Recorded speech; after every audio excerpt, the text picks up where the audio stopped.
I'm your host, Welcome 23. You're joining me for the Academy, Chapter 13. You play as Peter Foster. You leave Professor Linden's class and start towards your next one, but your head is spinning. He knew about my nightmares. How is that possible? You try to remember who you've told about them, and how Linden could have possibly overheard. If he's trying to help me figure this out, why is he so damn cryptic? One thing is clear. I have to check out that symbol on the gate. Whatever that symbol means is the key to finding out what happened to James. I just know it. You head across the quad. You pass groups of teens, all looking like they belong on the magazine covers, en route to their next classes. You realize for the 10th time today just how different your world has become. Feel a pang for Providence High. It was so familiar, so comfortable. You fit in there. When you spot Sophia coming towards you, and the pang vanishes. She is a beautiful girl. She's also Miss Bipolar. Who is she today? The nice Sophia or the accusing psychopath? She's also been a student here for years. Maybe she can help me decipher Linden's advice. I decide to hurry away or ask her about Linden. She'll happily explain everything she knows because it'll give her another chance to show she's superior to me. I'll use that information to figure out what happened to James, though. And then she'll really be impressed I was able to do that. And we'll get together and... You're an idiot. While you debate your next move, Sophia appears right next to him. Right in front of you. Hey, Peter, have a second? She seems friendly enough at the moment. What a relief. She settles up next to you, so you're close you can smell her shampoo. The scent reminds you of a field of exotic flowers, not that you've ever been near one. Listen, I feel bad about Anton posting that photo of you on page 6. Yeah, I almost got kicked out of the academy for that. I said I was sorry. No, actually you didn't. But, I'm trying to make it right, okay? Without a warning. A warning? Watch your back. Don't trust anyone. Don't ever relax. Anton is out for blood. Yeah. And you and everyone else told me that at breakfast. He likes baiting people, and for some reason he's taken an interest in you. Not a good one. Anton can get as jammed as he wants. I'm not backing down. Weren't you the one who told me never to let anything slide around her? I don't think you understand. Oh, I understand. I just don't care. Sophia exhales in frustration, as if you'd just announced gravity is a myth. Or the earth is flat.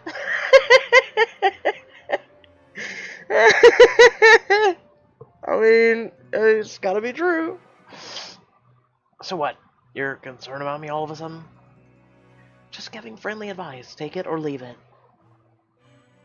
Color me confused. Once I get your handing out friendly advice. After I was a total bitch, I know. She takes a deep breath. I totally didn't expect that. I should cut her some slack. You jump in before she regrets making that admission. I get it, okay? Let's just reboot. Reboot? You know, start over. Hi, I'm Peter Foster. I'm new at the school. Wanna see my spaceship? Is that code for... Nope, not doing it.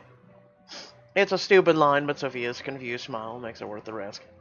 I usually don't quote movies, but Hitchhiker's Guide to the Galaxy... A movie I've never seen! And there goes some subscribers right now. No. She shakes her hand, pretending to be all stiff and formal. Sophia Prescott. She's smiling at you, and it's such a relaxed and happy smile. You don't even realize you're leaning into it until she glances past you, then drops her hand and steps away. Her face darkens as if someone's flipped a switch. You follow her gaze, she's staring across the quad at Anton. Anton stares back at the two of you, eyes blazing. Give me a break. What is he, campus militia? You can't talk to anyone without his signed consent? What kind of freaking hold does he have on people here? Hello, Sophia. Shit on a stick. I was gonna go with jalapeno on a stick. What? If you know that, let me know in the comment section below. Pardon my French. I think I just made things worse. Look, it's none of my business what happened with you guys, but I'm not scared of him. Let him try something. That snaps her out of it. Now she's really rattled. You don't know how far Anton will go. We're back to this. I outweigh the guy. I can outrun him, and I'm pretty sure I can punch his lights out if he... She looks genuinely baffled. Who's talking about physical fighting? Oh my god, Peter, wake up. It can get so much worse than that. And that gives you pause. Worse? What's the worst he could do? Smash up my bike, which costs less than his cheapest pair of shoes. But Sophia looks seriously upset. Okay, message received. My back is officially being watched. Sophia nods and pats her shoulder in a way that Anton can't see and hurries off. When you look around, Anton is gone. You check your schedule on your phone, also for the 10th time today, because you can't remember the name of the classes, like Commodities, Trading, and Law 104. Commodities, Law? What the hell? And the classroom is all the way across campus. Fatigue rolls over your body like a wave. How am I going to make it there? Use my time wisely and... Park yourself on the quad and take a nap. Call Zach for a reality check. Let's check in with our friends, shall we? I don't think a nap in the middle of the quad would really do us good, especially with Anton around. Sometimes you just need a buddy's perspective, you know? You try to calculate if he's at lunch now, and realize you don't know his schedule for the first time since 4th grade. That makes you even sadder. You pull out your phone and dial his number. He answers on the first ring. Foster child! What's happening? Smile at the sound of his voice.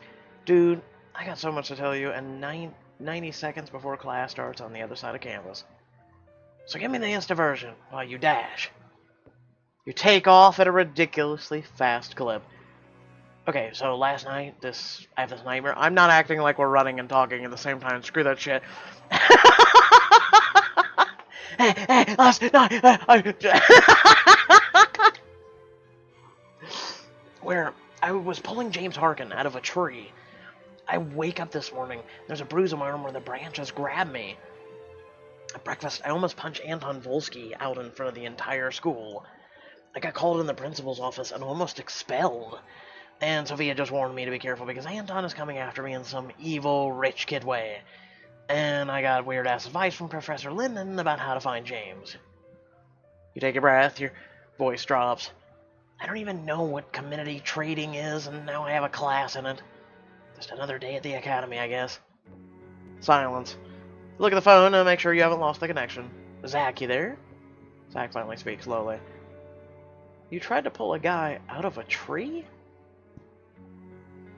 The way he says it makes it sound like it's so insane. I know, but I have a bruise. I'll send you a photo. I believe you, Are you sleepwalking, maybe? And does this mean you weren't expelled? I wasn't, but it was a close call. You arrive in front of your class building.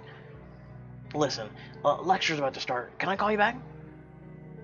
Yeah, because I need time to process everything you just laid on me. In the meantime, watch your back, buddy. Yeah, I'm hearing that a lot today. 87 minutes later. You still don't know much about commodity trading, but you're determined to figure it out. If these inbreds can master this stuff, so can I. The day has cooled, shadows have lengthened. It's perfect time for a run. Didn't you just run to class?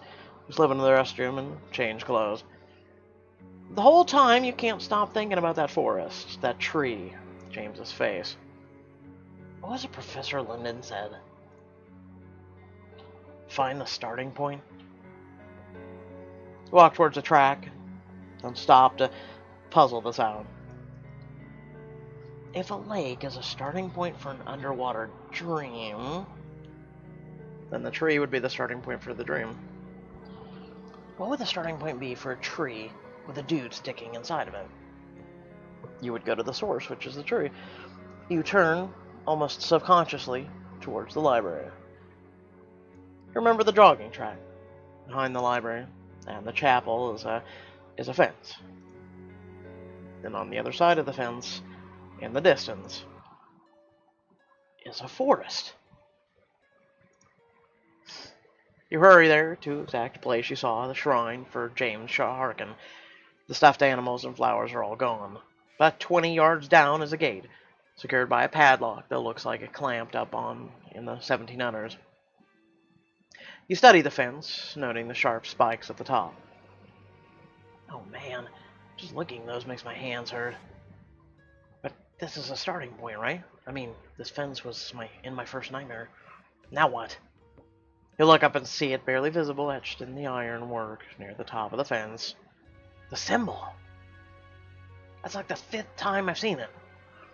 Lyndon's class, the screensaver, the dream, the library.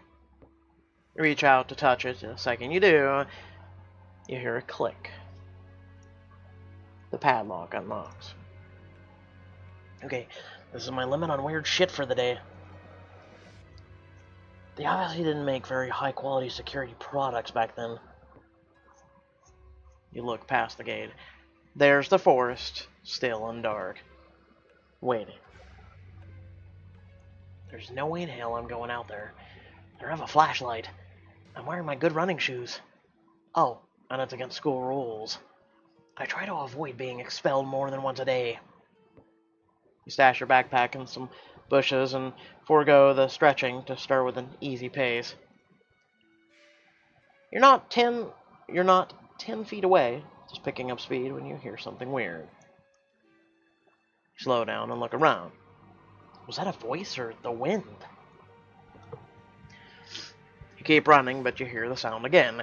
There's no doubt about it, it's high-pitched like a girl's. It is a voice. Calling for help. But coming from where? You walk back towards the gate, listening intently. Someone's in trouble. On the wrong side of the damn fence. I should go through the gate, use my phone to call for help, walk away.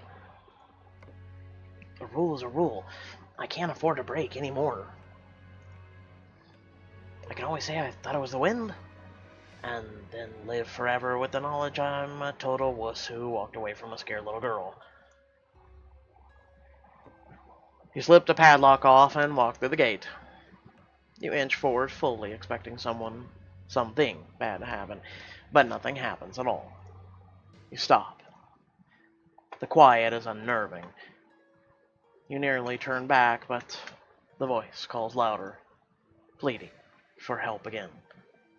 Screw your fears, Foster. Suck it up. You walk faster, scanning the ground in front of you, and then you call out. Can you hear me? The cool breeze whistles past, making you wonder if the sound is carrying far. But this time the voice is loud and clear. It's coming from the forest. You jog toward the tree line. In the back of your mind, you try to remember what you learned in CPR class. Airway, bleeding, circulation. Airway, bleeding. You stop at the tree line to listen. The breeze has become a wind that chills your skin. Hello? Silence. It's odd. There's wind, but the leaves on the trees aren't moving. You step into the forest, looking around for a little girl. Or someone. Anyone there? No answer. The forest is a lot darker the deeper you go. The trees grow close together, the canopy of branches blocks out most of the light and tamps down all the sound. You walk softly on a carpet of fallen leaves. You're about to call out again when you hear a noise behind you. As you wheel around, something heavy smashes against the back of your skull. You see an explosion of light and pain. Suddenly you're on the ground. The smell of rotting leaves is overpowering, and the world goes black. Aww. Well, I guess that's it until next week. So with that being said, I hope you all did enjoy the video. Remember to like, share, and subscribe. Head down the description below links to social media, our Discord, and a few links to support me and my content. So we have 5 chapters of Vampire Girl, and then we're going to move on to The Walking Dead. We're going to plow through The Walking Dead as quickly as humanly possible while I'm continually being sick. And then I have a special surprise for all of you. So stay tuned. Basically, if you guys are not following me on Twitch, you really should. We have a lot of content coming down the road, and you guys are going to want to be there for it. So with that being said, thank you all for tuning in, and I'll catch you all in the next video. Peace.